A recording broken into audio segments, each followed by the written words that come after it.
Okay, hey everybody, I am at Parkstown and I am hanging out with the tech support team and some marketing people, and we just want to talk about what's going on here and all the great things you guys do here. So first up we have Tito Montez. You guys probably see him on Parkstown's social media stuff and a lot of other stuff, and he's a pretty good guy. He runs a really cool Facebook group. If you're not a member, hit us up and we'll get you added on there. That group kind of blew up, didn't it? Yeah, it got 3,000 members within within less than a year, actually. Yeah, that was pretty cool. I was glad to jump on that one and help support, help admin it a little bit. Need to go through and fill some of these requests out, but yeah. they come in waves. And if I see someone's name on there, I know it's genuine. I go through and add them real quick. But I need to go through and kind of check on some of the others. So it's a pretty good group, though. So it's NRA weekend.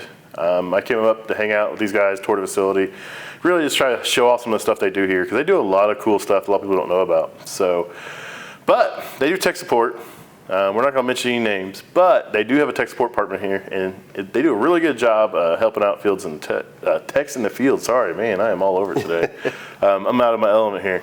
So, but what do you guys want to talk about as far as when a technician calls you, expectations of the technicians when they call, and that kind of stuff? So we're pretty much open to whatever you want to talk about. Yeah. But I know there's some things that we have to get out there, because tech support is not an easy job or a fun job, I don't think.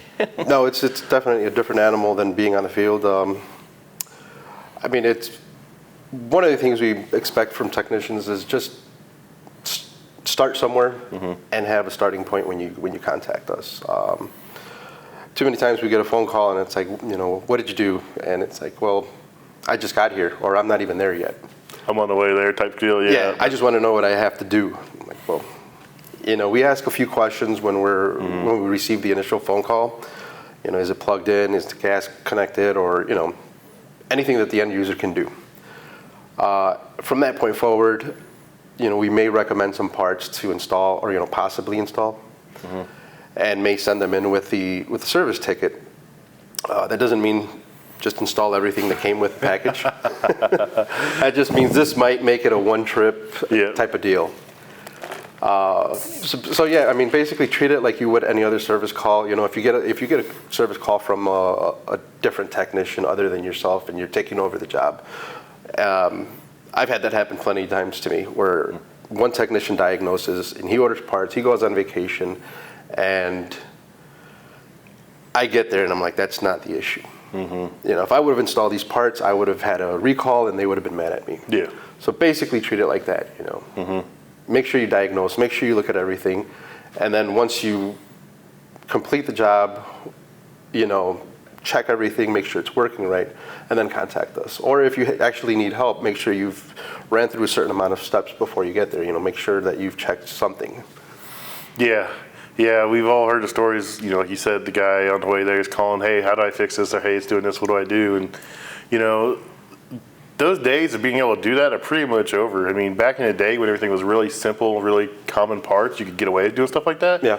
But nowadays, things have multiple boards, miles of wires in them, frequency drives for motors.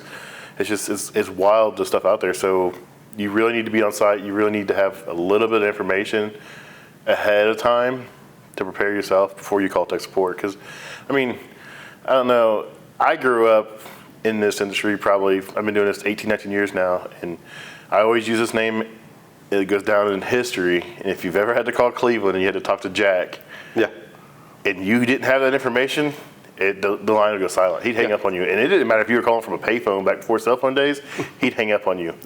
So I think there should probably be some more guys like that in this industry. You'd probably be a little better off, but there'd probably be some guys getting in trouble too. But yeah, has to have information ahead of time. A little bit, man. I mean, I get that we can't possibly see everything we work on. Yeah. Technology changes, equipment manufacturer changes, everything changes so fast anymore. Everybody wants that new, latest, greatest piece out there.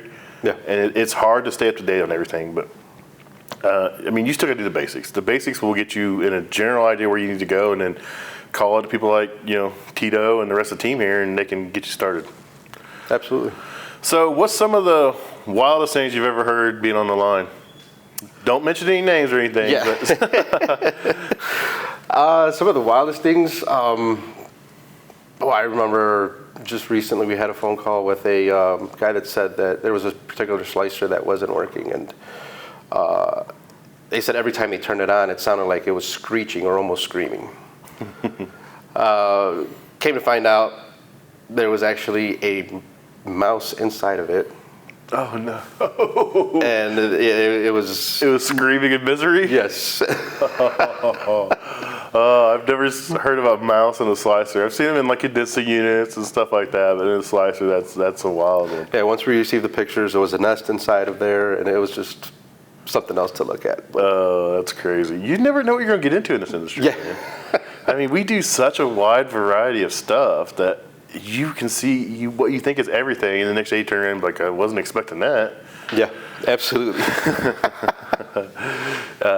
So how long have you been in the industry? I know you were a service tech before you came here to Parkstown. You want to talk a little bit about your history and background before you came here? Yeah, I've been in the industry a little over 20 years now. I started off working on the part side for a competitor. And then after that, I went into service, did that for about 13 years probably. And then after that, I came over here. Parkstown wanted somebody who had field experience. Most of their technicians had field experience in other areas, other trades. They were, electricians, HVAC guys, things like that. But they didn't have anybody who had the food service side knowledge. So they approached me, and I finally decided to apply and took the interview. It sounded like something I wanted to do. My knees were starting to hurt from being on ladders and on my knees so long. So that was something that I ended up transitioning into, and then from there we are here where we are today. So how long have you been here? It's actually just over 5 years now. 5 years? Nice. Yeah, it's a wild industry, man. It's a lot of fun. There's a lot to see on every side. A lot of good people to meet. The service side, just going out and meeting new people every day. You become friends with some of the employees at the accounts you have. Some of the managers. They feed you well. Yeah. I always tell the story, man. When I started, I was like 6'2", 235, and I don't want to say where I'm at now. I'm not as bad as I once was, but I'm not as good as I once was either. So it's been a cool career, man. Like you said, you never know what you're going to run into. And I met so many of the coolest people out there, and the people in this industry, most of them are really good people. I mean, you go into a restaurant and they're freaking out. They can't open up, or they get a critical piece down. It's taking them twice as long to get products out. It's hurting their business. It's hurting their reputation. And you go in there and you have to do what you can to get them going. If you get them going, just the look of relief that comes across their face, and how they thank you it's an amazing time. It's super cool. It's very gratifying. For me, transitioning from an office into that. When I was, doing the part sales, I enjoyed it, but it was every day that after I got onto the field, I felt like I accomplished something, and that was a great feeling for me at the time. I really needed that, and then the gratification you get from some of these chefs and business owners, especially the smaller businesses when they're depending on that money. That fryer is going to pay for their next bills. Yeah. So I always tell everybody like, oh, they own a restaurant, they're rich. I'm like, dude, no, that's not how it works, man. I was like, a lot of these people, if you see an owner in a restaurant, they're not working in there because they want to work in there. Generally, it's because they have to work in there. Or they really love it. It's two reasons generally, but yeah, like you said, it's that satisfaction. I love a challenge, and my guest this week talked about that. I seek challenges. I always take on the stressed out, the customer that no one wants to go deal with because they're mean or they're belligerent, or the unit that 4 or 5 other companies have been out on, and finally they're wanting us to come out and look at. I love that type of thing. And then once you calm that customer down, you fix their issue, or if it's that piece that 4 or 5 other companies worked on, it's fixed, and it's fixed, and you're happy with the outcome. Just like, it's not really adrenaline. I don't know what a dopamine hit or whatever I guess you get. Just like in your ego. I hate to say ego. I use it very wisely. I don't like to boast, I don't like to brag, but Yeah. when you do fix it, you're like, yes, some 4 other guys couldn't do this, 4 other companies couldn't do this, and I did this. And I think that lends well to, what I like doing, so. Yeah, absolutely. I mean, that's definitely one of the things that pays off is just, and you get bragging rights too, Yep. because sometimes you know the guy who was there, and you're like, you know what was wrong with that? Yeah, I had a situation the last couple of weeks, man, a guy, he'd been out on an oven, he changed the gas valve right off the bat. It was a particular gas combi oven, pre-mix burner style, and it was backfiring, and it blew the pre-mix screen out, blew the gas valve up. When they backfire like that, they can cause a lot of damage. Well, he changed things he should have changed.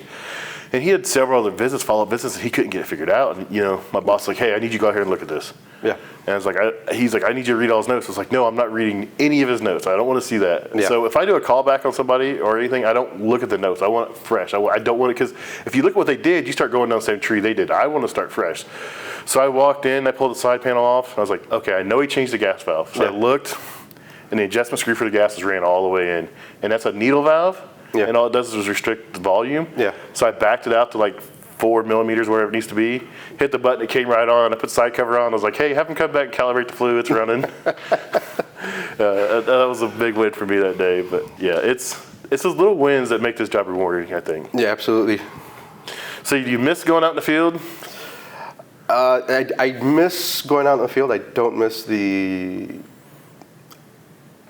on-call hours, some of the on-call hours. Yeah, that can be wild, especially if you do refrigeration, because refrigeration, there's no really pushing it off. You get a call in the middle of the night, you have to go. Yeah. If you get an oven down, like, hey, I'll be out there in the morning, Yeah. type of deal. But, I've got a freezer and it's at 40 degrees. Well, that freezer's been down for 2 or 3 days, Yeah. and you just now realize that it's 40 degrees and it's not running. So now it's an emergency. I go out there because all your ice cream's soft and that kind of stuff. So Yeah, you get a walk-in or something, and they have product in there. I had a walk-in one time where it was a hospital where we had an account with, and they asked me to go in for a walk-in, and it was in an area that I had never been into before. Mm-hmm. So I was kind of surprised. Well, that's not where their kitchen is. So I talked to the person who called it in, arrived there, and they're like, yeah, we have a walk-in over here. We actually have a few. Well, I get over there, and I realized that there were bodies in there. And that's Lord. why this is such an emergency. I've never had to do a moored cooler, unfortunately. I don't know if I could do that. I could do it. I mean, it'd take me a minute to get over it. Yeah, it took a few minutes for me to gather myself and be like, okay, I'm surrounded by all of this. Now it's just time to focus on what I have to do and get out of here. At least they're not yelling at me, telling me to hurry up and get done. That's great. So, you transitioned from being in the field to coming in this role. And it's a good fit for a lot of guys, especially, maybe they have health problems. They can't get up and down like they used to. Maybe something's happened to them and they can't do the hours they used to be able to do and that kind of stuff. So is this a viable option for guys that are getting older and don't want to be in the field anymore? Yeah, absolutely. I mean, it's something that worked out for me because at the time I just needed the extra time for family. Mm-hmm. My wife was working in a business that demanded a lot more of her time. And prior to that position, she was able to, take care of the kids, have them go to school on time, and do everything around the house. It got to the point where she couldn't do that anymore. So when I came here, it opened up a lot of extra free time in the afternoon. We do have on the tech side, we do have the after hours as well, but I can do an after hours from a cell phone, mm-hmm. as opposed to having to drive out, mm-hmm. 40 miles, 50 miles, and then have to return. So that's actually an option for anybody who's getting, a little bit older, or just doesn't want, maybe doesn't feel like that's a fit for them. They're not really enjoying sitting in traffic as much as they thought they would. Well, luckily I'm not in Chicago and I don't deal with this traffic because I've been here like 28 hours, I think, so far. And I've probably used a few curse words my wife's never heard before. Yeah. So it's definitely a big city atmosphere, man. I don't know how these guys do it. Yeah, I mean, normally if I had a job downtown, I would try to line everything up that I had that was near mm-hmm. each other and get in at about 4 in the morning mm-hmm. and try to be out by 11. That way you beat all the traffic rushes. That's the way I am. If I can get in a job at 6 in the morning, I am there at 6 in the morning. Everybody's like, you're crazy. I'm like, no. I was like, and my goal is if I start at 6 in the morning, I like to be home by like 4. Yeah. I take on more. I don't want to leave my customers hanging. You said something about the hours, and that's something I'm trying to help out with this industry. I'm trying to build this industry and grow this industry.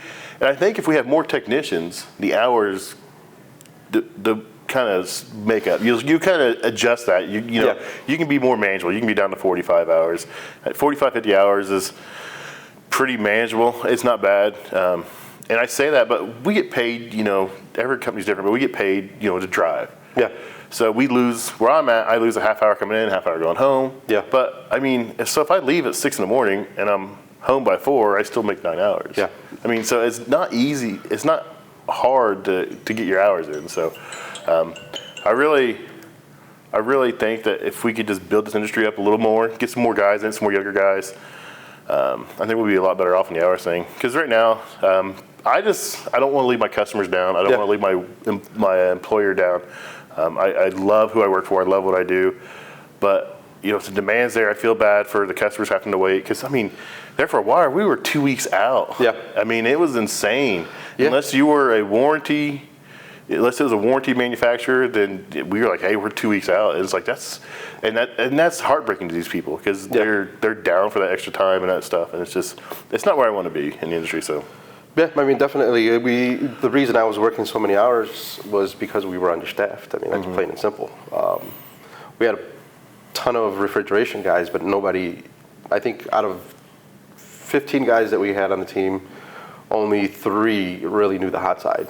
Wow, that's kind of different from what I'm used to. Yeah, so it was like, the refrigeration side, anybody could go out there and take care of it. But once the hot side call came in, even if somebody else was on call, if they didn't know the hot side, they would call me, hey man, can you help me out with this and run this call for me? And then I have that sense of loyalty where I'm like, I know these customers, I know what they're going through, and yeah, sure, I'll go run and help them out real quick. Yeah, that's just taking pride in your work, though, and the relationships you built. I've got several customers that call me direct, and I try to help them out when I can. I'm like, hey, I can't do this. I can't fit this in. Please call the office and let them know, and they try to squeeze them in. And it's just you have that sense of pride and that ownership of your customers that you want to take care of them. So I fully get that. Yeah. So, we used to get a lot of the chefs would call me directly, and that, I got into it with the office over that. They're like, you know what? You need to have them call us. I'm like, you gave them my phone number, Yeah, they don't lose that number whatsoever. Yeah. I've had chefs go to different places and like a new phone number calls me and I'm like, oh, this is so and so. I'm like, I thought you had a different phone number. Oh, I'm over here now. I got a new phone number. I'm like, oh, I look them up like, well, you're not a customer, so you for sure are going to have to call the office to get this set up. So that's cool. So any piece of information you would tell a younger person, 18 to 25, that's thinking about getting in this industry? 18 to 25, that's the time to do it. You have all the time in the world. There's very good money to be made in the industry. You have the energy, just make sure you pick up as much as you can from the technicians that are out there who already know what they're doing and they've been seasoned in this and they've experienced everything that you're going to experience. And then just keep in mind that you're going to learn something new just about every single day, which is a plus for me. Yeah. It's I always talk about my kids. I've got 2 boys. One works for me for almost 2 years. The other one's starting here in a couple weeks, and I never thought my kids would be here. My youngest always said he wanted to do it, even when he was little. He'd be out. I'd bring him to the shop and I'd clean out my van, and he was little then, so he could just run back and forth in the van. I just have him hand me stuff, help me clean out the van, and now he's 6 foot tall. He's like me, got to hunch over in the back of the van. But he's starting here in a couple weeks, and my oldest been doing a couple years, and he loves it. My oldest one loves it. He told my youngest son, he's like, I hated this job for the first year. He's like, I got my butt kicked every single day. He said, but when I did fix something, he's like, I got that sense of, yes, I did this, and that's, if you have that mentality and you want to take stuff apart, this is a cool job. Yeah, absolutely. And that first year, maybe first 1 year to 2 years is the toughest. I still have days where I'm like, why did I get into this? Why did I say I wanted to do this? That's great. All right. So anything else you want to talk about Parstown has to offer Anything you want to talk about here? I mean, really nothing unless we have more to talk about on the tech side. I think you're going to talk to a couple other guys as well on the tech side. Cool. But yeah, I mean, and even for if you have any end users that call you or watch you or listen to you and follow you, I would probably say to them, save your serial numbers. Yeah. Take a picture. Well, if you buy a piece of equipment, I would take a picture of that receipt, because a lot of times, even though you buy a piece of equipment, that piece of equipment may be a year old, and if it's not registered, and you don't have a date of a proof of purchase or a date of occupancy for your building, a lot of times, sometimes the warranty's already expired and you don't even know it. So save your date of occupancy, or save your proof of purchase, and then I'd take a picture of that data tag and put them together somewhere so you keep it, because some of these data tags wipe off. I've got a customer that's got a brand new holding cabinet I did a rework on. It's 3 months old. They've already rubbed those data tags off. It's the cleanest chicken place I've ever seen in my entire life. I know where I'm going if I want chicken, it's there. But they already rubbed the data tag off, and I was like, wow, this thing's 3 months old. So, yeah. And as far as what you were saying with the serial numbers possibly being out of warranty, you just reminded me of a call I had a while back, probably about a year ago. There was a person who purchased a brand new unit from like some Amazon, or I forgot where it was. I'm not sure exactly where he purchased it from. But the serial number was over 10 years old. Wow. And it was a brand new unit in a crate, never been used. But unfortunately, the manufacturer wouldn't cover the warranty for that. Wow. Because they either have to sell it, each manufacturer has their own rules and guidelines, but this particular one said, their guidelines were is if the unit was over 5 years old, regardless of if it had been installed or not, it's no longer in warranty. Wow, that sucks. Because it sits there, and like some of these parts get stuck, solenoids and all that, and they don't know where it's been sitting, what kind of elements it's been under. So, yeah, that was kind of heartbreaking to tell this person that they just spent all this money, and sorry, there's nothing we can do for you. I really run into that in like schools and hospitals, big giant bills, because once it gets approval, the way prices change, these dealers go ahead and buy that equipment and they store it in Connex containers and stuff. And then it may be 2 or 3 years later, you're finally installing this stuff. And then you look at the serial number, it's brand new, of course, and it looks like the latest model, and you look at the serial number, like, this thing's 3 years old. And that's when you do your due diligence when doing your startup, make sure I started up on this date, record your model serial number, that kind of stuff, and it goes a long way. Yeah, absolutely. Well, I appreciate your time. Yeah. Anytime. It's always good to see you. We don't ever get to hang out enough because you're up here in Chicago. I do get to see you at a show, and generally you got someone following you around with a camera, and I got someone following me around with a camera. So, yeah, but we'll see each other this weekend. Yep. You want to tell everybody where they can find you at on social media? Yeah, you can find actually on Facebook group, Commercial Kitchen Techs. That's a group that we're in. I'm also a part of the TechTown Forum group, techtownforum.com. And there's also a Reddit for them. Sweet. So thanks for your time, buddy. Yeah, thank you. Good seeing you. All right, everybody. Back at Partstown again. I have Gil Ramirez, and he is one of the specialists in the tech support team. So you want to talk about what your role is here? So my role here is I do all the manufacturers on the cold side, roll refrigeration, again, anything to do with refrigeration, cooling, that's the role I do. Sweet. So were you in the field before you came in, or were you in a different field? So you came from the refrigeration side? Correct. So how many years experience do you have repairing stuff? 7. 7? And how long you been here? 2.5 years. 2.5 years, so that's cool, So you from this area then? That is correct. Sweet. Yeah, I'm from Indianapolis, a little further south, a little more tame area, not so much traffic. I've been a little busy driving around through here the last couple of days. It's definitely different. I can handle it because I drive all the time. My wife's with me, and I don't think she could care for this traffic in the city. So that's really cool. What made you want to come to a tech support role? Just something different, or just a different aspect of the job? Or? So I previously worked with another manufacturer, ice machines. Okay. So that's kind of where I got a lot of my experience from. Slushy machines, icy machines. So that's kind of the role I kind of stayed in. Mm-hmm. And then I came here because, again, there's different manufacturers, a lot of manufacturers, and you get to see a variety of different, the way different manufacturers work. Mm-hmm. So you kind of get a taste of everything, which is, you get more, you see more. It's about like working in the field. You never know what you're going to see. You see exactly. a variety of manufacturers, and it's always something different. So I like the aspect of what you guys do here, that you get to see a lot of different stuff. That's pretty appealing to me because I love this job because I get bored easy. And with the job, I'm not bored. So it works out pretty well for me. So I can see, coming into a role like what you have or some of the other people here at the tech support department have can be pretty appealing to somebody. Maybe you can't get up and down the ladders anymore. Maybe you've had an accident or something. You can't, physically do the job, or maybe you just don't want to work those hours or whatever. You want to try something different. This would be a good fit for that. So I really like what you guys are doing here. Yeah. The driving. Too, especially in the summer. It's horrible. It's horrible. I love driving. So it's weird. I always tell everybody, I got a lot of people that don't like to drive, and I'm like, I make so much driving as I do fixing stuff, so it doesn't really bother me. I listen to podcasts or, music and stuff. And everybody's different, though. I mean, I've always done it, so it doesn't really bother me. But if I lived in Chicago, it'd probably be a different story.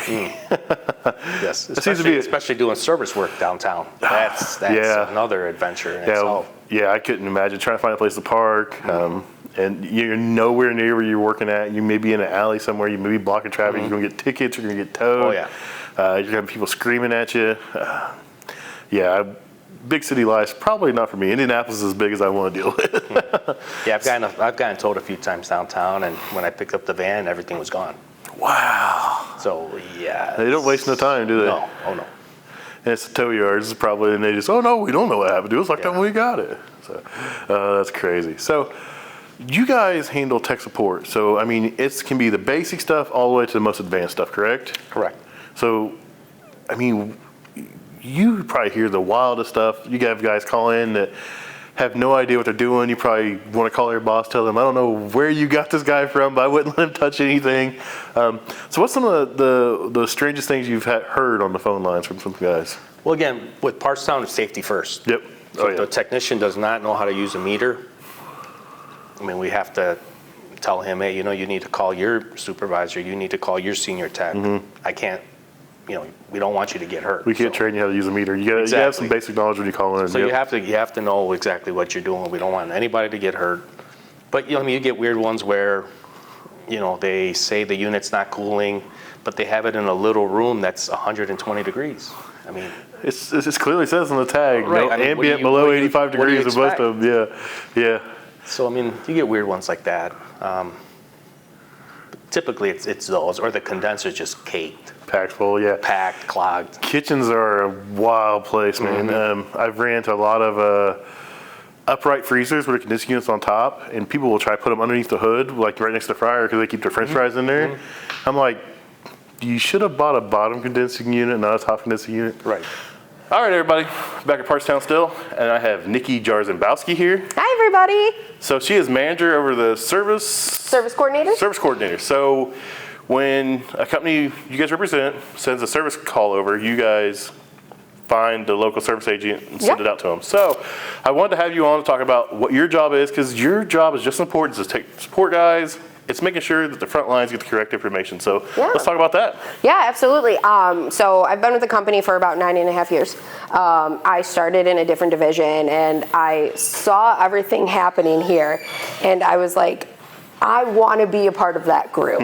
I love the, chaoticness, the what's always happening. So when I saw that, I was like, perfect role for me. So starting there for service coordinator in the Partstown company. And my favorite thing about this role, honestly, to tell you the truth, is getting to meet you guys, getting to understand what is a technician? What do you guys do, and what are you guys seeing? Also, telling me where not to eat. I appreciate that feedback as well too, because you guys see some crazy things in that field. So it's just a wonderful industry, and I really enjoy it because I get to meet so many people and get to see so many different things happening. I have a team of 10 right now that currently report to me, and with the different brands that we're sending out service for, our key things that we look for, especially if we're getting an email, because we're not on the phones, we're more offline, is we look for 5 core things. I need that serial number. I got to validate the warranty. I got to make sure I have an address where it's at. Also, I need a point of contact. I get emails in from a dealer, and they're like, yeah, use me. And I'm like, but you're not there. So I can't utilize you because I need somebody on site who can actually talk with the service company, like, I'm going to physically be here this day, or somebody's always here from this time to that time.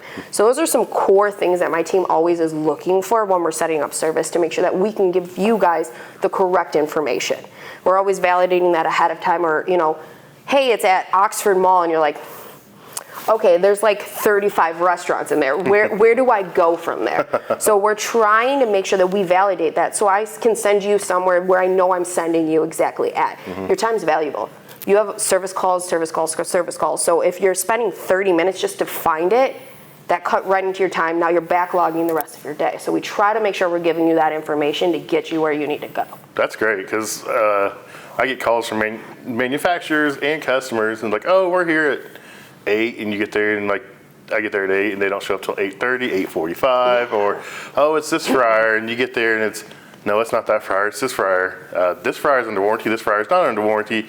It's just, that information up front makes our job so much easier. And then, on our end, we got to make sure we get the information too. We got to make sure we get a picture of that data tag, so it verifies that is the correct model and serial number. Any other information that you guys need on your end is just as critical for us to get as well. Yeah, and like the thing that I love that a lot of service companies have started adapting to a little bit more is actually getting a name of who they spoke to on site. Because I can't tell you how many times people will come back and be like, nobody was here, and I was like, well, wait a second. Do you have a John Doe there? And they're like, yeah. I was like, well, they checked in with that person, so maybe they just didn't fill out your manager book yet. So that really helps us defend you guys and make sure that we can be like, no, they were there. Like, what's going on? Tech did this, and this. Is it not working, or did you just not check it because you didn't see anybody yet? So I'm trying to streamline for my branch. I'd like to see everyone do it this way. So when I get to a call, before I do anything, I find out who called it in and try to talk to them. If they're not there, I try to get to the next highest person up. And when I start my notes, I arrived on site at this time, and I spoke with, let's just say, I spoke with John Doe. Yeah. And he led me to this piece of equipment with this model and serial number. And that's how I start my call. That's before I do anything. So that's already in the call.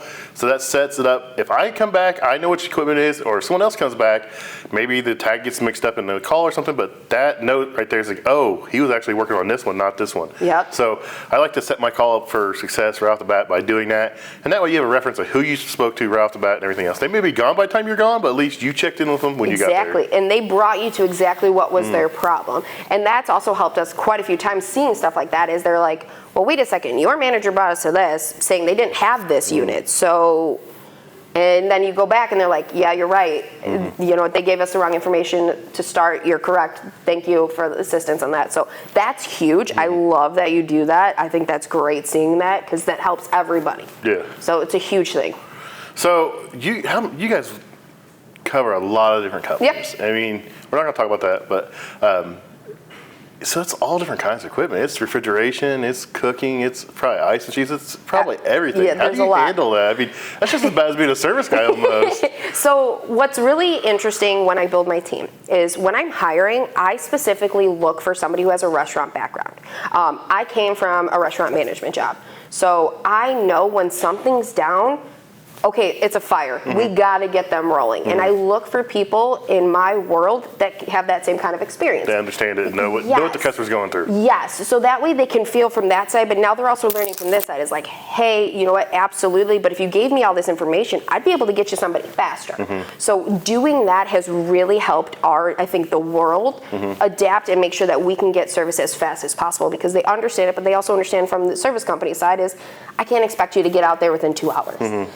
It's not heard of anymore, unfortunately. Oh, man. I love when I get that 4-hour response time. I'm like, no, that's not. I'm like, some manufacturers, they want you on site by 4 hours, and some manufacturers just want, give us a call within 4 hours so we know. And Yes. But everyone thinks that 4-hour response time is on site. I'm like, no. I was like, it's different per company. I said, you need to reach out to at least the manufacturer within those 4 hours and figure out what's going on. Yes. Don't just leave that call sitting in an email waiting. No, I agree with you 1,000%, because also if you set that up, I feel like we're setting the customer up for unreal life expectations as well too. Because you're setting somebody on site, but is that somebody actually who could fix it, or is that just the face like, hey, we got your call. Okay, I got to order a couple parts. I'll be back out in 3 days. And it's like, does that really help? Or does that sometimes hurt? Because now it's like, well, wait a second, I wish you could do it right now, but it's not doable as always. What we try to do is, okay, if we have a response time in that matter, we'll reach out to, say, you guys or the manufacturer or the customer, like, hey, I don't have a dedicated tech that has these parts on their truck for this call that can meet that response. Can we push it off until I can get him here in this day or this day? Or are you willing to take someone that's not a dedicated tech to at least come out and try to diagnose it and get an idea? And, you know, it's a 50-50 split. Sometimes they don't care. They want somebody out there. And sometimes, yes, we will wait for the dedicated tech that has parts for this unit on their truck to come. So it's all about that communication. Yeah, absolutely. I agree with you. And I think that's the biggest thing is, like, if you told me, like, hey, you know what, I can't get out there today, but I can get out there tomorrow with all those parts, I'm going to say, you know what, I'm going to take that because your first time fix now is going to be there. Yeah. Versus, okay, now technically it's not a first time fix because now you're on your second trip there. So I really enjoy that, and I like when that happens because that's the biggest thing we're looking for too, is we're looking for a first time fix versus, okay, I had to send somebody out there 3 times because they didn't have everything right the first time, you know what I mean? Or maybe the customer provided us the wrong information, you went out there and you're like, oh man, it wasn't really like that's what's going on, you know, it really is this, so I do need to go back with another part. Yeah, we just got to try to do it the first time. And, you know, at General Parts, we have that first time fix program. We have a dedicated tech, and it's really great when it works out the way it's supposed to work out. It works great for the company, it works great for the customer. It's an all-around satisfaction thing. So the first time fix and the dedicated technician program, I really like it. Just, you know, 20 years ago when I first started doing this, there wasn't half as many parts there was now. So you could fix a lot of stuff a lot easier. But I mean, I go work on something now. I've got fryers that have like 5 or 6 boards in them. I'm like, you can't carry all those parts. It's too expensive to carry the parts. And then you're in a truck, you're driving around, stuff bounces around, stuff comes out of boxes, stuff gets tore up. It's just not cost effective. Well, and the risk of, hey, did somebody break into my van? Like, you don't know really what's going to happen nowadays and where you're at, because maybe it's in, you know, downtown in the city, and it's like you're not parking in front of those buildings because you can never find a spot. Yeah, I'm sure I'm sure you're probably like, that's a different topic for a different day. So I understand. I'm glad I do not work in this city. I thought Indianapolis was bad about parking. I've been in this. I said it with Tito. I've been in this city for like 28 hours, and I've used some very unsavory language my wife's probably not proud of. I can only imagine like New York City. I'm like, how do those guys do it? And they're like, well, we just park and get tickets. We don't care. Or the customer just pays the ticket. I'm like, oh, all right. Or they have guys that drive them around and they just get out and fix it. And when he parks, the guy comes back around with the van. I'm like, you guys pay a guy like $15 an hour to just drive the van around? I'm like, yeah, it's cheaper to do that, to pay someone to drive around and come back and pick you up. I'm like, that's wild. Also, I feel like you lost the risk of somebody breaking in because there's somebody in the car at least. Yeah. So, I get the part thing. So it's just, you never could fix it. You can't carry enough parts. I could drive a semi and not have the parts to fix everything I work on. I mean, unless I'm pulling around the parts town warehouse, it's not going to. Valid. I mean, think about it too. Like you said, boards. How many of those boards have different menu recipes as well too, and different USBs? And does it take a USB or is it a USB-C? Like, how do you have all that? Plus, I'm sure you're not equipped every day with a laptop where you can be like, oh yeah, let me download, let me transfer. I'm not the normal guy. I bought a refurbished Chromebook that I keep in my van for like $50 off Walmart, and that's all. Most time it's dead. I got to plug it in and let it charge so I can even turn it on. But I do software most of the time, just because you can do a lot of it from your phone now, but some of the manufacturers do not want you to do it. And I've played with some stuff I have, and I've got it to work, but some of the manufacturers freak out if you're going to do it mobile. And some of them encourage it. They want you to do it, but I carry that $50 Chromebook. If something happens to it, it's not the end of the world. But I made a post about it one day on social media. I'm all over social media and stuff I do. And everyone's like, oh, your company should have gave you that, provided you that. I'm like, no, whatever. I'm like, it makes my job easier. I'm not crying over this thing. It's like, whatever. You guys can take it however you want. We used to carry laptops, and then as the technology's progressed, we went to tablets and phones now. So, but yeah, you can carry a laptop if you want, but I carry a cheap one. I had a big fancy one, and I dropped it, and I cried. So yeah, I don't blame you. I'd be the same way. But like, I also understand why a company wouldn't want to do that, because that's a lot of risk. What if somebody stole that and now they have that information? It's a lot, so I understand. That's a whole nother topic. I have so many guys. I run a tech council for General Parts, and so many guys are, why is there another authenticator? Why do we have to do it this way? This is going to be the end of me. I can't do this. It drives me nuts. I try to explain it to them, and I think a lot of it is our technicians are older, and it's all newer stuff. So we'll get back onto your side of it. That's my side of it. So the first time fix stuff is a huge thing. It affects a lot of things people don't know about on the back end, warranty rates and customer satisfaction. There's a lot of things that go into it. So the first time fix program is a really good program. What else you want to cover? So, I mean, you talked about it a lot, like how do you manage it? So we do have a lot of volume coming through. Yeah. You know, everybody's familiar, I'm sure, with that text service at partstown.com. Yeah. That inbox hits about 13,000 emails a month. Wow. And I have dedicated resources. I have 3 dedicated resources in there, so it's covered throughout the day. The team's pumping out anywhere from like 120 to 150 dispatches a day. That's pretty good. There's a lot going on, and you know, we try to make sure that we're hitting every single one of those dispatches within the hour to confirm, like, hey, can you get this? Oh, okay, no, you can't. You're booking a week and a half out. Okay, no worries. Let me try somebody else. So we're actively doing that so we don't lose that, but also don't hurt you guys too, because I don't want to say, hey, you know, I sent you a case like 3 days ago, and you're like, I never got that. What's going on? So this way we try to get it ahead of time, as maybe an email was incorrect, or maybe we hit spam, because there's a lot of emails that come out of there. Yeah. So that's like a lot of thing that the team focuses really heavily on, and I think the fact that they have that restaurant background really helps them understand to move at that speed that's coming through. That's cool. I really, I like that aspect of reaching out to people that understand what goes on in a restaurant, so then they understand, you know, what the customer feels, and then once they come in, they can work with the tech support team, and they can learn what the technician feels, the service company feels, and you kind of build that really good team. So I like that. Yeah, that's cool. I could teach you how to use a computer. Yeah. I can't teach you to understand that hustle and bustle unless you've lived in it and you felt the fire. Oh yeah. That's like the biggest thing I would say. Restaurants they're a wild place. It's a different breed. I have a lot of fun in them. I've met a lot of cool people, and I say this all the time. It's just working in a restaurant. I mean, I try to get in there as early as I can where it's not busy, but when you Friday night and you're working on something on the line, it's 7 o'clock at night, there's a line out the door, and just the speed those people move and the things they're doing, it's like, it's an art. And I love watching how people work. I watch 5-star chefs, you know, plate up food, and it's art.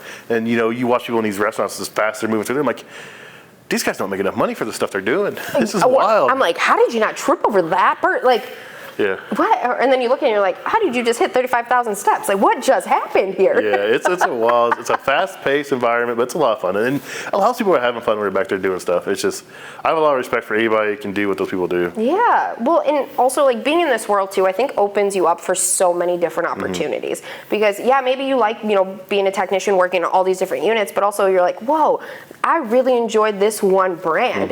And some of those brands also have in-house technicians that it opens the door, it opens the communication for all those other opportunities for you, and you're just building the network personally. Yep. So it's something I really enjoy working in this company. So I'll be looking out for emails coming from your name. So I'll make sure. For the long, 9,000 letters in it, you'll find me. You'll find me. Well, anything else you want to cover about working here at Partstown, and anything else you want to talk about? Just that I really enjoy the opportunities I've been given. Getting to sit with you. I follow you on LinkedIn, and I was like, wait, you guys really want me on there? I was like, oh no. I was like, uh-oh. I was like, okay. I was like, I will keep it, Nikki, but also what you see is what you get, and I am this loud and this bubbly all the time.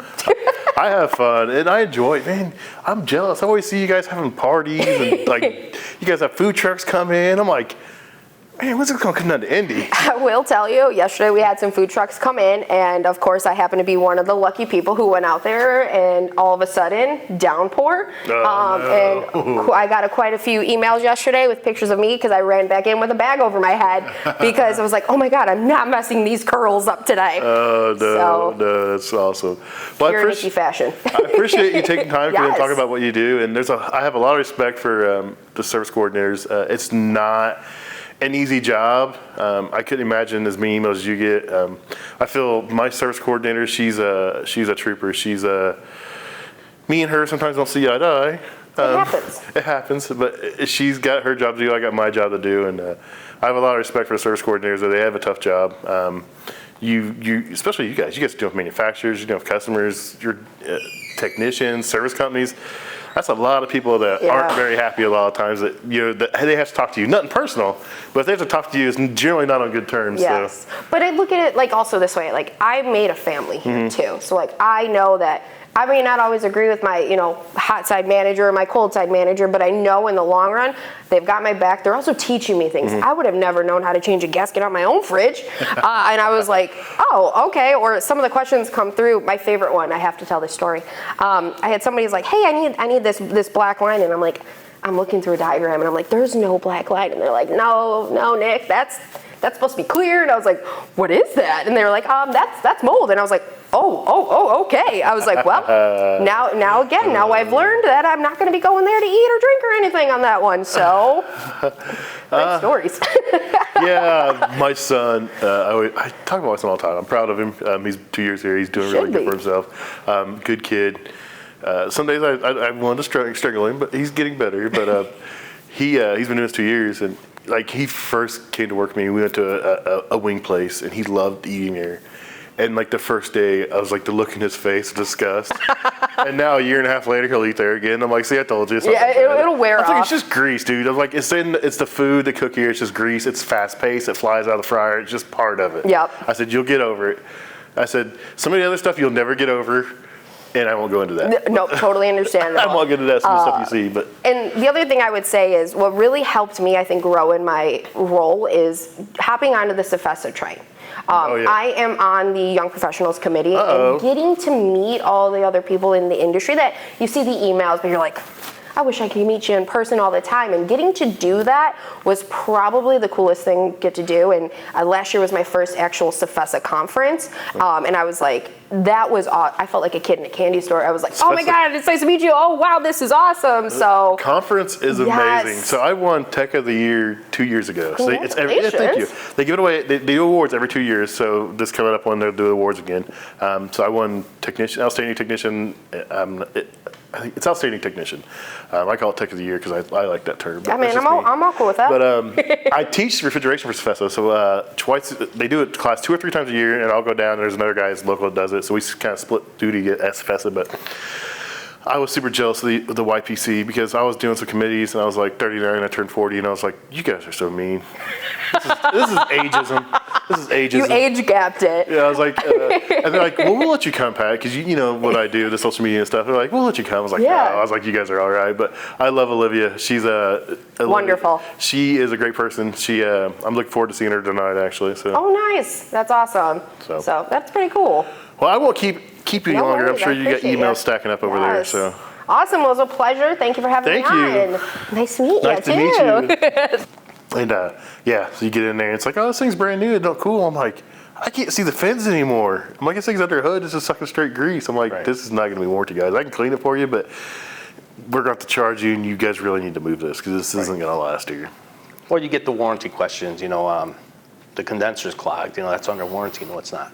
Yeah. You always get those warranty ones where they want everything covered under warranty, and it's not. It doesn't work that way. Occasionally, a manufacturer may go ahead, if it's the right customer or something, they may go ahead and give them a grace, on one of those. But, yeah, I can see that. So, do you have any recommendations for guys that maybe want to transition out of the field into a role such as tech support, either at Parts Town or a manufacturer, anywhere else? Anything you want to tell somebody that may be interested in that? So the patience you have in the field, you have to be able to carry it over to the phone. Mm-hmm. Yeah. You have to be able to almost imagine what the technician is telling you. Mm-hmm. So again, you almost have to decipher too, because they can be leading you down the wrong way. So you almost have to see what they're talking about and try to think about it yourself and go based on your experience to kind of lead them where you need to. So you need patience. Yeah. Definitely need patience. Yeah, I'm pretty limited on patience. You could ask my wife, but I struggle with that sometimes. I've learned. I'm a lot better than I used to be. I train a lot of new guys, and just to try. Luckily, a couple of them. One's my son, and it's helped me out a lot. But man, yeah, I can see that having patience. I've heard horror stories of guys calling in, and on the way to the job site, or I don't even know how to turn this thing on, or I don't have that tool. Then why are you working on this? You don't have that tool. I'm like, I'd lose it. I'd want to hang up and call their boss, like, why are you sending this guy out here? And you can't do that, of course, but. There's a lot of people are put in situations they probably shouldn't be put in this industry, unfortunately. And, you guys got to help them the best you can. But like you said, you got to be safe. Right. So anything else you want to talk about? No. So again, if you want to transition to this, it's good. Again, you don't have to climb up the ladders. You don't have to be carrying 100-pound equipment or trying to drag it up there or, worrying about the power lines or what have you. But again, patience and being willing to help somebody till the end, not getting frustrated in the middle and be like, hey, you know what, call back. Yeah. You have to almost kind of stay with them, not hold their hand to a certain point, but you got to be willing to almost stay with them. Yeah. I mean, it's really good that you have the infield background, because a lot of times some people in tech support don't have that. And it's nothing against that, nothing against them. I mean, we all have a role to fill, but you have the in-field experience to back it up. So it's probably pretty comforting to a lot of guys when they call in and you can explain some things. You've seen things. And it probably helps out a lot, I imagine, coming from that side of it. Anything advice you'd give to the guys to do before they call in? Have your meter with you.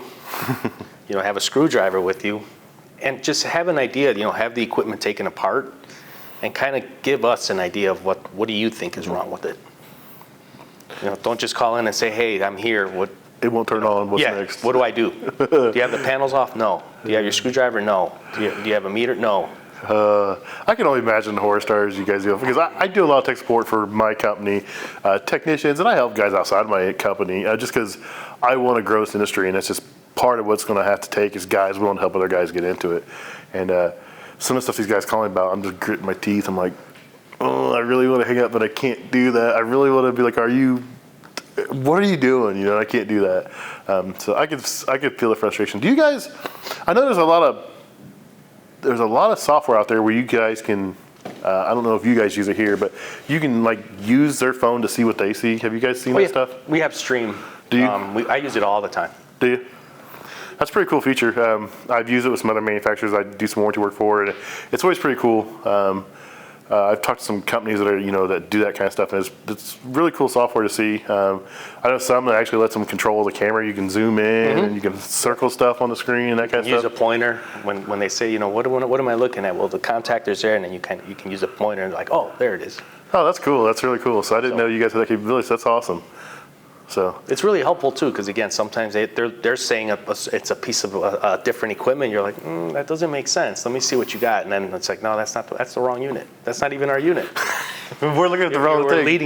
We're both clashing with ideas, and it's like, well, let me see. That's not even our unit, sir. That's cool. So that helps. Then that cuts again the frustration on his end, because he's thinking I'm like, what is this guy talking about? You guys think you're both crazy? You do not. You just look at two different pieces of equipment. It's like that's not our equipment. Model and serial numbers. The number one thing they probably need to make sure they have before they call in. Serial numbers. Model serial numbers, basic readings, voltages, anything you can do before you call in to make it a little bit easier is going to save you time. It's going to save the technician time. So. And that's where the stream video comes in handy. Sometimes these models or the units have the serial number scraped off. Yeah. Someone took it off. So you can't give me the model and serial number. You just know it's this particular manufacturer.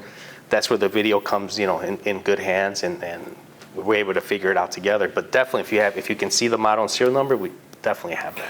Well, sometimes you can't. It's not even somewhere you know where it's at. It's hidden somewhere, and maybe you can be like, "Oh, look here," and it's off there. The bottom panel or behind the unit on the top. I had a unit I worked on last week. It was like 3 months old, and this place had actually already rubbed the model serial number off of a 3-month-old unit. I'm like, "How did you guys do that?" Now, that's the cleanest place I've ever been in. So, but yeah, they rubbed it off. I was like, and a lot of manufacturers will put it in a couple of different places, but some only put it in one place. So that makes a lot of sense.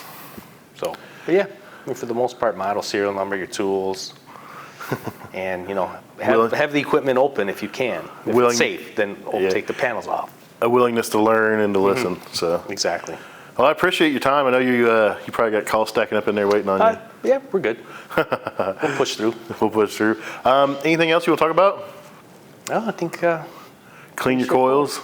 Preventative maintenance, number one. Yeah.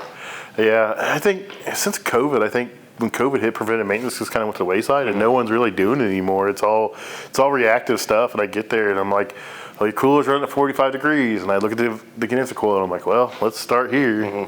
I'm like, clean it off, and it drops down. I'm like, "Oh, here we go." I'm like, this could have been prevented. I used to do preventive maintenance here, but since COVID, you guys cut it out of your budget, and then once everything started picking back up, you guys just didn't put it back in the budget. And I can definitely agree with that. And I'm noticing service companies now are starting to get with their clients again and doing a preventative maintenance program.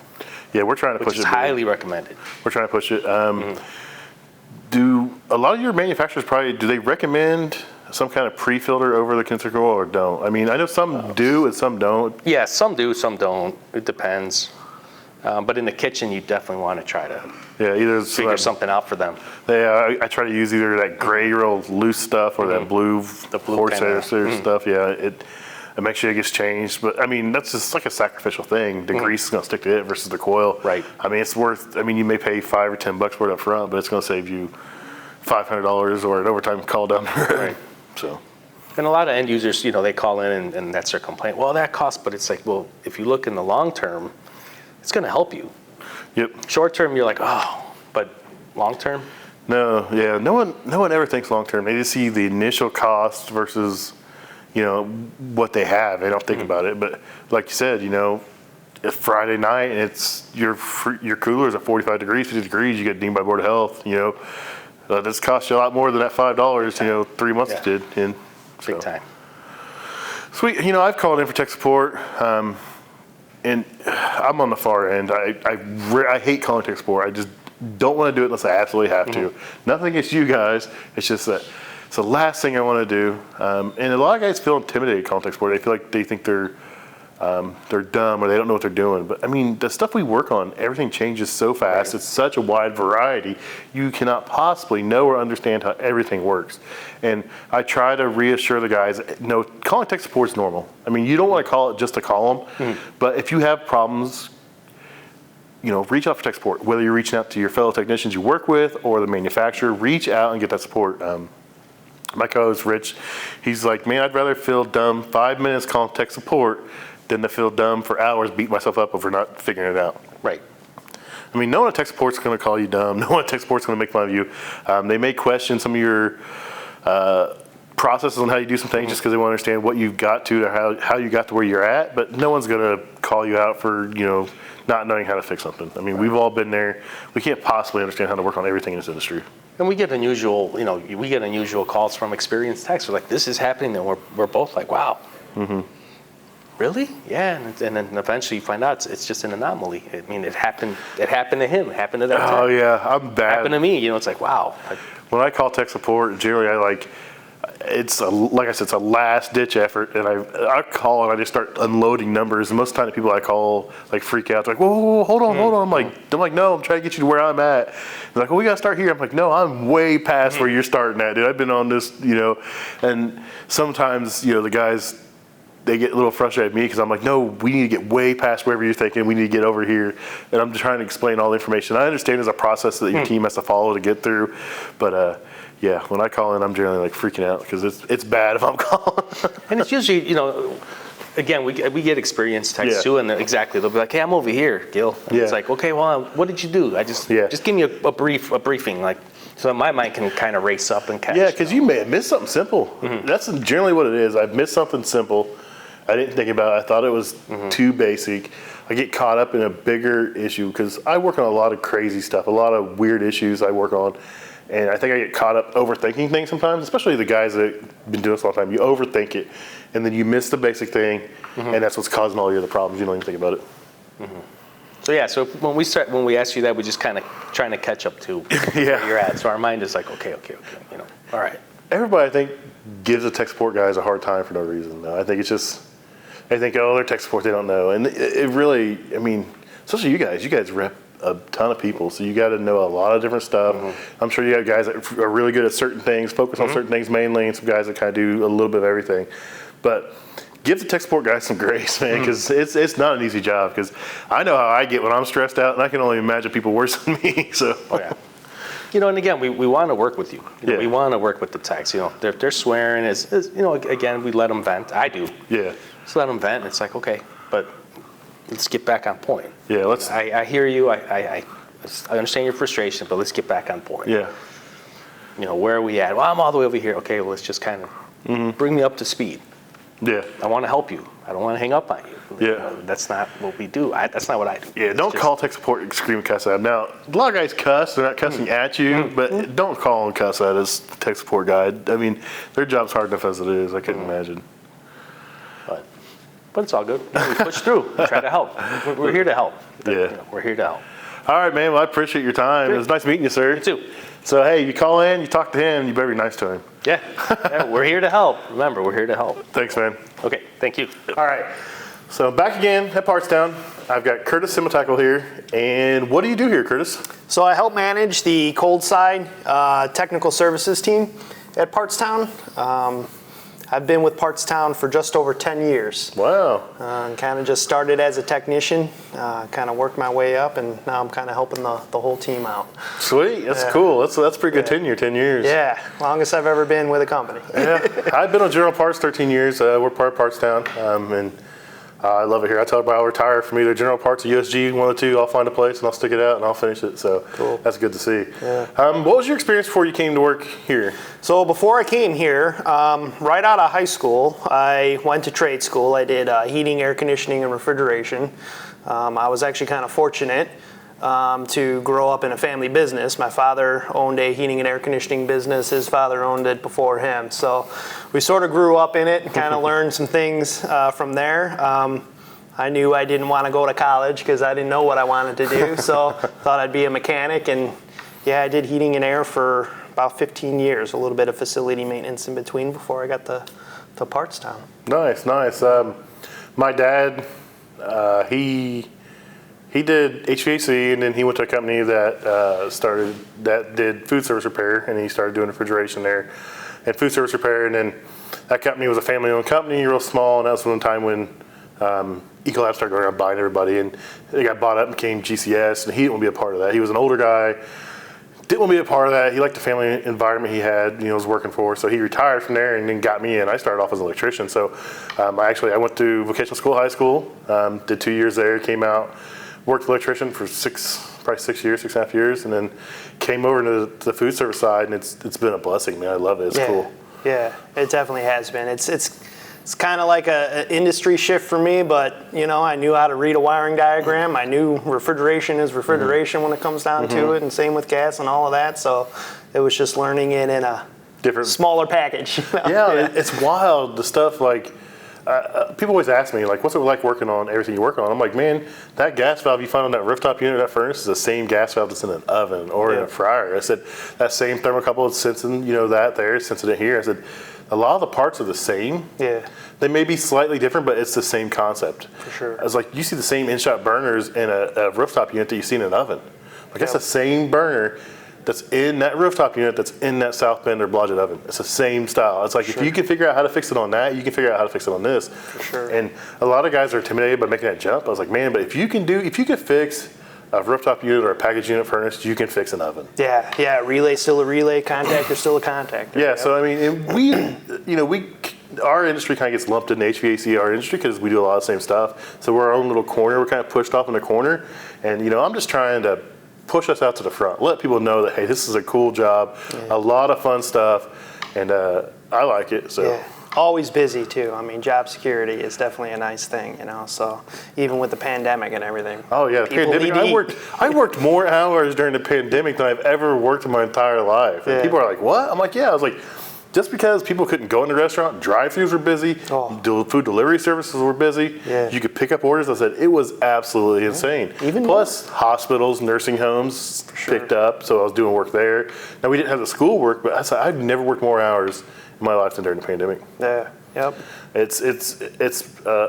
I went through 2008, the recession back then, and I didn't notice anything back then.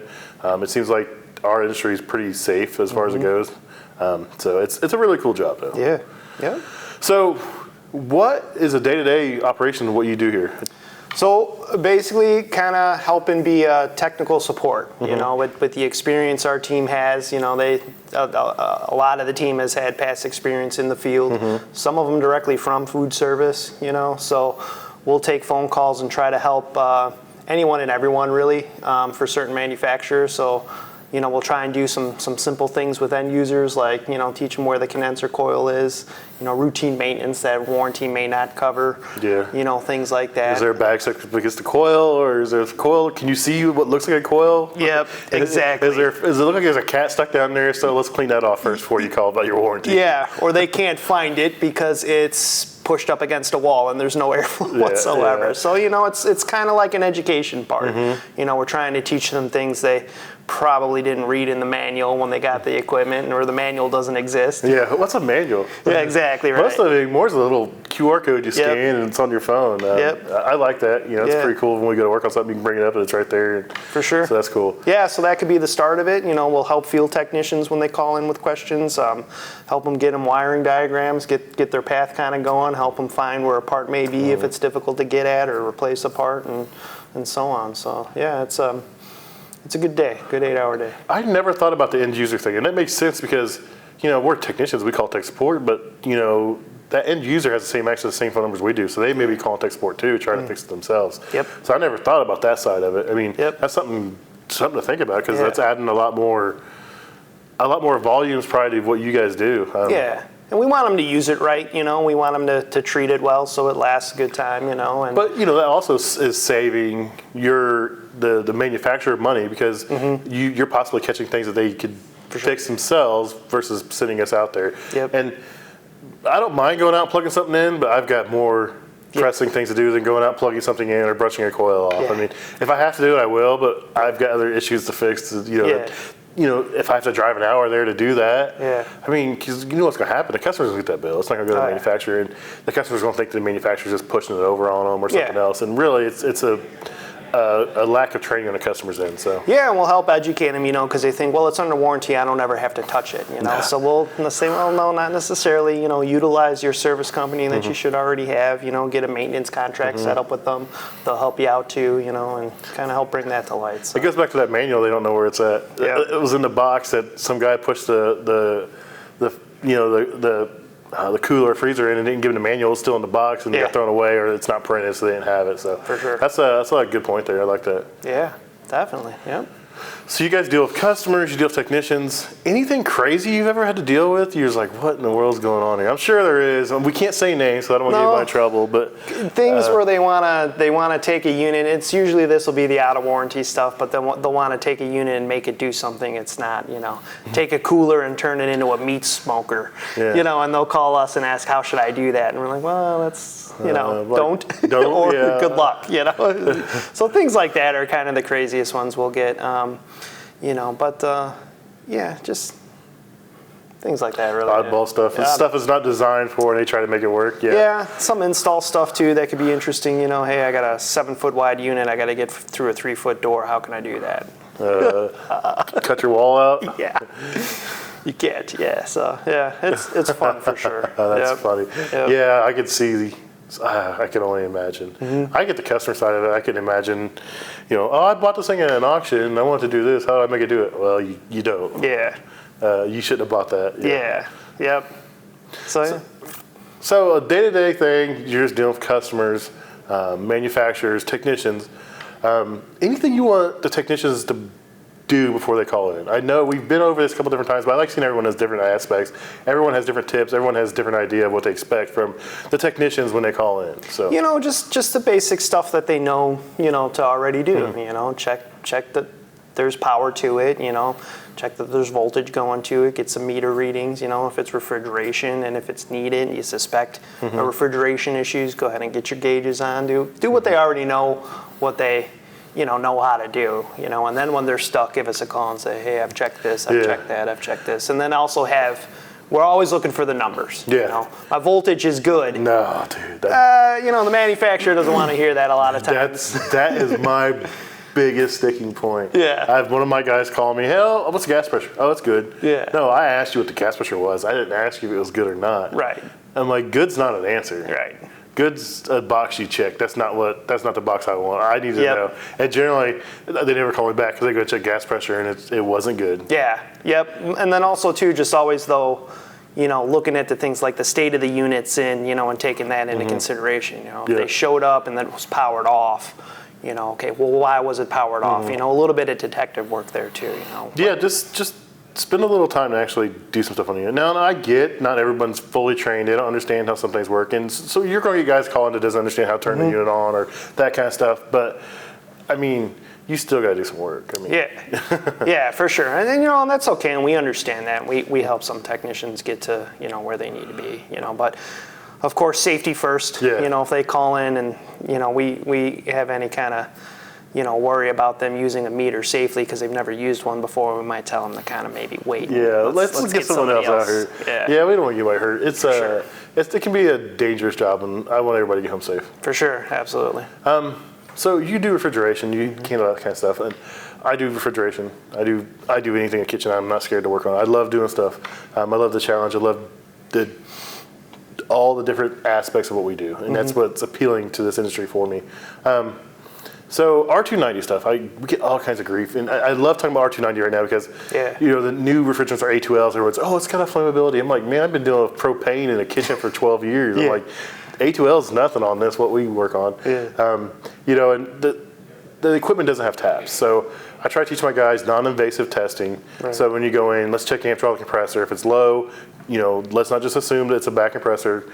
Let's check temperatures of the discharge line, suction line, liquid line. I try to teach guys how to figure stuff out about what's going on inside that system without getting into the system. Because we all know it. We got guys, first thing to do, amp draw's low, they just throw taps on there and check it. And a lot of guys don't understand that that's a critical charge. I use a probe. So I don't use hoses on nothing anymore. And you put hoses on a system that holds 3.5 ounces, you don't know if it's low or if it's in your hose. You can't tell me at this point. I think I was talking to someone the other day, and your normal 1/4-inch gauge hose uses like a 1/4 ounce per foot. So if you have 6-foot hoses, there's 1.5 ounces in one side. And if you have both sides hooked up, that's 3 ounces. And then what's in your manifold? The system's flat. Well, no, all your gas is in your hose now. Yeah, for sure. So we go with that too, and that's kind of the last thing we recommend doing. Or if they call in and they already got their hoses on, it's like, well, now you done it, So it's going back to the rule of thumbs and the theories, Is it transferring heat? If nothing's warm, it's not moving heat, then okay, then maybe you can suspect the refrigeration issue. But then also, well, are the fans running? Is the coil clear? And so on, because it may not be transferring heat because of that. Still don't put your gauges on. Get it back to where it needs to be, and let's kind of go from there. I run it all the time. I have a guy had a frozen up evaporator. Unit's low. I'm like, no, don't just guess it's low because it's frozen. I'm like, I thought it out. He went out there and he was like, I'm putting. This was a Hobart cooler from like the 80s. I mean, this thing's probably as old as me, and it's never been touched. Never had gauges. It never had ports put on it. And it was froze up. It's low. It's got to be low. I'm like, no. He was like, I'm putting ports on. I was like, stop. So I went out there. I thought it out. I'm like, man, this thing is not draining any water. And that evaporator sits real low in that drain pan. So it wasn't draining water, and the ice just started to build. And once it started to build, it just worked its way up. I was like, thing's perfect. Thought it out, cleared that obstruction, and the thing worked perfect. I was like, this thing's 40 years old. It's never had taps put on. We're not putting taps on today, buddy. Right. I'm like, let's give it every chance it has. So that's another one of my things. Give the unit every chance it has. Coil's clear, fans running, evaporator coil free of debris, free of ice. Same with the kinetic coil. Do everything you can before you get into that system. Yep, absolutely. It's a last ditch thing. I mean, and people are like, it doesn't have ports on it because it's R290. No, that's not the case. They don't want you to put gauges on there. That's why they don't put ports on there. I mean, some of the manufacturers are coming out now with ports already on them from the factory, and that's great as long as the guys know don't use them unless you have to. Right.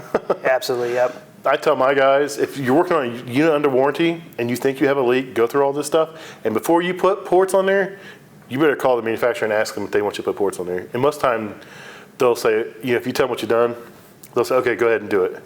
Because at that point, they know you've done your homework. Or if you've missed something, they're going to ask you for that, and then so. And then that's sometimes too where we'll just help think outside the box. We'll be the second set of eyes. We may think of something they didn't think of. And usually something simple. Hey, when did it go down? For example, it went down overnight. Do they turn their air conditioning off at night? Oh yeah, they do. Well, it could have been something to do with that.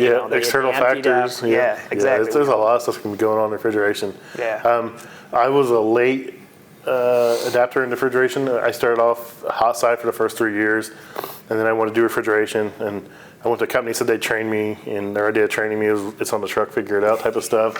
So I learned on my own. I struggled. I fought. There's still days I struggle and fight, but I love doing it. It's different. It's a slower pace, and that was my biggest learning curve, was how to slow down and take the time. Because I could fix an oven, have it running, have it cycle 5 or 6 times, and be confident it's fixed. But Yeah. if I'm working on a Hoshizaki ice machine and I gotta let it make 3 batches to time them, that's 45 minutes a batch on some of these units. Yeah. It's a lot of time. And now you're just standing there, and what do? Your customer's like, what are you doing? Well, I gotta let it make ice. Well, it's making ice. Well, no, it may be making ice, but what's it gonna do, 2 hours from now when it's on the third batch? And It's a patient thing with the refrigeration for sure. You gotta wait for it to, equalize out sometimes. Sometimes they wanna get in there and they wanna start playing with the expansion valve, and I'm like, well, okay. that's the last thing I wanna do.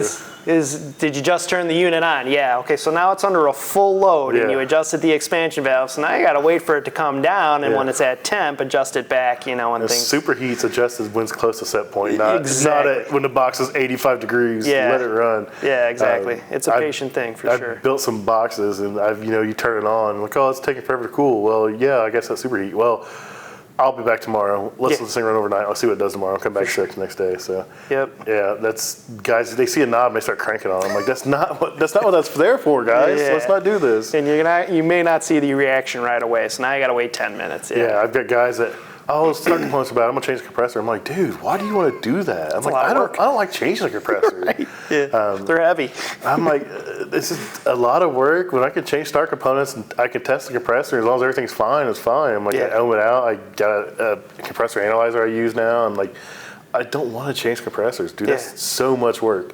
And I catch a lot of grief because I'm famous for saying that I'm really good at my job because I'm really lazy. Because it's easier that. for me to diagnose than Sure. it's easier for me to change Yeah. parts. And Yeah. I've got guys that'll change parts all day long. And I'm like, Yeah. and until they fix the problem, I'm like, no, I'll figure out what it is. Yeah. And then change the one part because I'm lazy like that. Yeah, my old man used to tell me take an hour or two to diagnose it and then take 15 minutes to fix it. Yep, I'm 100%. I'm Yeah. 100% down that road, man. Yeah. I was like, I'm not changing that compressor unless I have to. That's a worst case scenario, man. Yep. Cool. So anything else you want to tell people that may be interested in, coming out of the field or a job in like tech support role or something? Yeah, there's a lot of opportunity out there in it, so it's a possibility for sure. The field, I had a lot of fun in the field, a lot of times too, you are your own person, there's some loneliness to it, but there's some freedom to it, there's a lot of different things you're going to see in traveling and whatnot, but yeah, when it comes down to it at some point, you might want to get the 8-hour day and the 40-hour week and have the consistency, so there's a possibility there, and there's opportunity for knowledge in that, to help everybody out with that, so I'll never forget one of the first months I started working here. It hit negative 16 degrees outside, and normally I'd be on a roof. And I was walking inside with the biggest smile on my face and sitting down in a 70-degree office, Yeah, you're in a chair and you're staring at a screen all day, but you're still having fun. You're still doing technical stuff. Yeah. You're still helping, The fun of helping others out is always there too, so. You're still making a difference. Absolutely. And Yep. I've got a newfound respect for tech support guys. I was a typical guy. I don't call unless I have to, and then generally I'm to the point where I'm calling. I'm they're starting here and I'm 10 pages deep. It's just I try to get them up to where I'm at, Yeah. and I have an attitude. I'm not gonna lie. And after talking with everybody this last couple of days, I'm gonna change how I treat tech support people for sure. Because it's a very important job they have to do, and Yeah. especially guys like you. You guys represent a ton of different manufacturers, so Yeah. it's a lot rougher on you guys than I imagine a normal tech support person. We're here to help. We're here to work together. We don't know everything. You're never going to know everything No. in this industry, right? So working together and just kind of putting two heads together is always, can be helpful. Absolutely. All right, man. Well, I appreciate your time. Oh, thank you. Have a great day. Yeah, you too. Thanks.